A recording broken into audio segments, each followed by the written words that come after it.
নমস্কার, আপনি শুনছেন TV9 বাংলা ডিজিটালের পডকাস্ট কানে কানে। আর আমি তনিষ্ঠা বলছি। মেনোপজ মহিলাদের একটি শারীরবৃত্তীয় প্রক্রিয়া। মোটামুটি 10 থেকে 12 বছর বয়সে মেয়েদের ঋতুচক্র শুরু হয়ে যায়। এই সময় থেকেই শরীরে ধীরে ধীরে হরমোনের কার্যকারিতায় পরিবর্তন লক্ষ্য করা যায়। সেই সঙ্গে বাহ্যিক অর্থাৎ শারীরিক কিছু পরিবর্তনও আসে। TV9 বাংলা ডিজিটালের পডকাস্ট কানে কানের আজকের এপিসোড 694-এ আপনার জন্য রইল সেই বিষয়ে বিশদ তথ্য। আজকের পডকাস্টে লিখেছেন TV9 বাংলা ডিজিটালের সাংবাদিক রেশমি প্রামাণিক। 40 পেরোলে মহিলারা মেনোপজের দিকে এগিয়ে যায়। মেনোপজের পর মহিলাদের শরীরে একাধিক পরিবর্তন আসে। মেজাজ খিটখিটে হয়ে যায়, সঙ্গে শারীরিক নানা সমস্যা তো থাকেই। আর তাই নিজের যত্ন নেওয়া, সময়মতো চিকিৎসকের কাছে যাওয়া একান্ত কর্তব্য। প্রতি বছর 8ই মার্চ দিনটি ধুমধাম সহকারে পালন করা হয় আন্তর্জাতিক নারী দিবস। কোনো অফিসে মহিলাদের জন্য উপহার, কোথাও বা মহিলাদের জন্য নয়া ঘোষণা, নানাভাবে পালিত হয় দিনটি। তবে প্রত্যেক বছরই এই বিশেষ দিনের জন্য ভিন্ন ভিন্ন থিম থাকে। তবে বছরভর এই সচেতনতা সেভাবে খুব একটা চোখে পড়ে না। এই বছর নারী দিবসের থিম ছিল invest in women, accelerate progress. কর্মক্ষেত্রে মহিলাদের বেতন বৈষম্য বন্ধ করতেই এই থিমের সিদ্ধান্ত নিয়েছে রাষ্ট্রপুঞ্জ অর্থাৎ ইউনাইটেড নেশনস। মহিলাদের স্বাস্থ্যের দিকটিও অবহেলিতই থেকে যায়। মেনোপজের পর মেয়েদের শরীরে একাধিক পরিবর্তন আসে। আর সেই সম্পর্কে সচেতনতা বাড়াতেই সাধারণ কিছু প্রশ্ন নিয়ে কানে কানের তরফে যোগাযোগ করা হয়েছিল কলকাতা মেডিকেল কলেজ হাসপাতালের প্রফেসর ডাক্তার তপন নস্করের সঙ্গে। তার মূল্যবান পরামর্শ রইল আপনাদের জন্য। প্রশ্নোত্তর ফরম্যাটে আপনার জন্য রইল সেই কথোপকথন। মেনোপজের পর মহিলাদের শরীরে কি কি পরিবর্তন আসে? ডাক্তার নস্করের উত্তর, মেনোপজের পর একজন মহিলার শরীরে কি কি পরিবর্তন আসবে তা নির্ভর করে ওই মহিলার আর্থসামাজিক পরিবেশের উপর, অর্থাৎ কোন পরিবেশে তিনি থাকছেন, তার আর্থিক সঙ্গতি কেমন ইত্যাদি।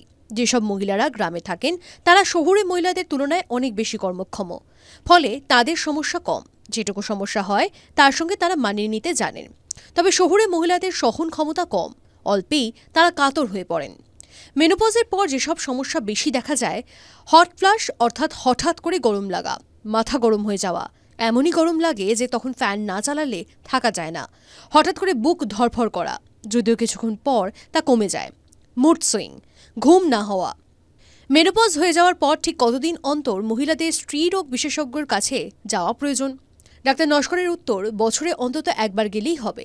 এছাড়াও যদি কোনো সমস্যা অনুভব করেন তাহলে ফেলে না রেখে অবশ্যই চিকিৎসকের কাছে যাবেন। এক্ষেত্রেও সমীকরণ সেই আর্থসামাজিক।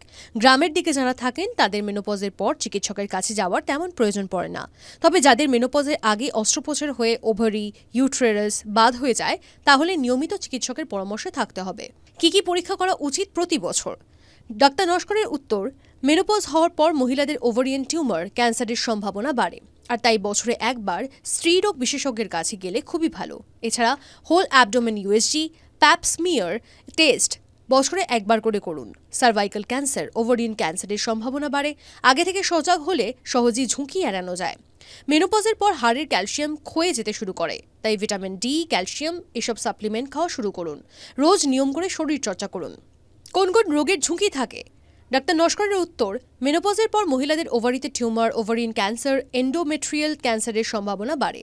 থাকে ব্রেস্ট ক্যান্সারের সম্ভাবনাও। ইউএসজি বছরে একবার করাবেন। নিজে বাড়িতে হাত দিয়ে স্তনের পরীক্ষা করুন। বছরে একবার ব্রেস্টের হাই রেজলিউশন আল্ট্রাসাউন্ড করিয়ে রাখতে পারেন। কোনো সমস্যা থাকলে ওই পরীক্ষাতেই তা ধরা পড়ে যাবে। কোন বয়সে মেনোপজ হওয়া উচিত বা হলে ক্ষতি নেই? ডাক্তার নস্করের উত্তর, মেনোপজ হওয়ার আদর্শ বয়স হলো 45 থেকে 55। যদিও 35 বছর বয়সে মেনোপজ হয় তাহলে তাকে বলে আর্লি মেনোপজ। এটি মোটেই ভালো লক্ষণ নয়। এর নেপথ্যে কোনো সমস্যা থাকতেই পারে, আর তাই আগে থেকেই সচেতন হন। 55 পেরিয়ে গিয়ে মেনোপজ হলে অর্থাৎ লেট মেনোপজও ঠিক নয়। কোনো বাধার কারণেই হয়তো এই সমস্যা হচ্ছে। এমন পরিস্থিতিতে অবশ্যই চিকিৎসকের পরামর্শ নিন। ওয়ার্ক লাইফ ব্যালেন্স করতে মহিলারা কি কি মেনে চলবেন? ডাক্তার নস্করের উত্তর, আজকাল মহিলাদের জীবনে স্ট্রেস অনেক বেশি। বিশ্রাম নেওয়ার তেমন সুযোগ থাকে না, যে কারণে অনেকের ক্ষেত্রেই আর্লি মেনোপজ হচ্ছে। সঙ্গে হরমোনের অসামঞ্জস্যতাও রয়েছে। ওবেসিটির সমস্যা অধিকাংশের মধ্যেই। ওবেসিটি আর্লি মেনোপজের একটি কারণ। এছাড়াও এন্ডোমেট্রিয়াল ক্যান্সারের কারণ অতিরিক্ত ওজন। রোজ সুষম আহার, ওজন নিয়ন্ত্রণে রাখা, সুস্থ স্বাভাবিক জীবনযাত্রা আর রোজকার শরীরচর্চার মাধ্যমেই সুস্থ থাকতে পারবেন। TV9 বাংলা ডিজিটালের পডকাস্ট কানে কানের আজকের এপিসোড 694 আপাতত এখানেই শেষ। আপনাদের কেমন লাগছে TV9 বাংলা ডিজিটালের পডকাস্ট কানে কানে কমেন্ট বক্সে প্লিজ লিখুন। সেই সঙ্গে সাজেশনস দিন কি বিষয়ের উপর পডকাস্ট শুনতে আপনি আগ্রহী। শুনতে থাকুন কানে কানে।